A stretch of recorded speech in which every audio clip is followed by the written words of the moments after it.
Moral force changes people not by fear of power but by awakening their conscience. नैतिक बल किसी भय या शक्ति के दबाव में काम नहीं करता, बल्कि व्यक्ति के अंतर्निहित जो उसकी खुद की सोच है, आत्मा है, उसे जगा कर किया जाता है। ऐसी ही घटना गांधी जी से संबंधित है कि गांधी जी का व्यक्तित्व और नैतिक बल इतना मजबूत था कि बड़ी से बड़ी घटना को वो संभाल लेते थे।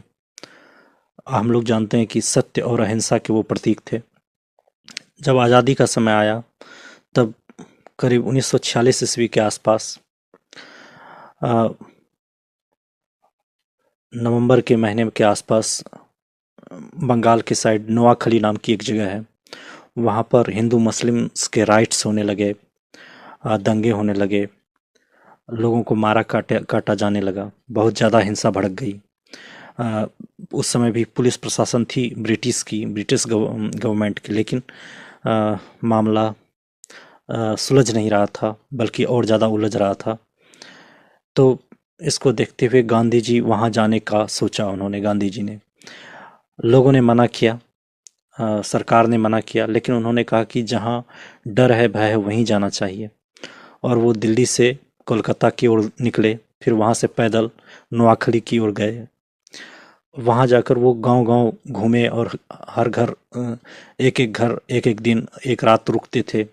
और वहाँ जहाँ-जहाँ वो जाते गए, वहाँ लड़ाइयाँ शांत होती गईं, क्योंकि उनका ओढ़ा ऐसा था, उनका नैतिक पक्ष ऐसा था। हिंदू मुस्लिम सभी उसे मानते थे। कई लोग उसे भगवान का पैगंबर मानते थे। मुस्लिम महिलाएं उन्हें पीर या खुदा का नूर मानती थी।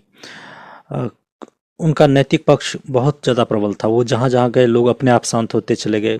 फिर भी छोटी मोटी घटनाएं घटी, लेकिन वो जहाँ गए वो गांव शांत हो गया। फिर वहाँ धीरे धीरे वो गांव फिर उजड़ने से बच गया।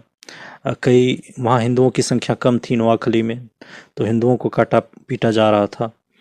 तो फिर बाद में चलकर गांधी जी के इन प्रयासों के कारण, उनके प्रवचनों के कारण वो कई सप्ताह रहे। फिर वो फरवरी 1947 तक वहाँ रहे। तो नवंबर 1946 से फरवरी 1947 तक वहाँ रहे वो।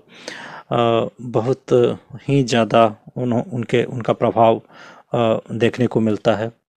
ऐसे ही नहीं, उन्हें वन मैन बाउंड्री फोर्स कहा गया है कि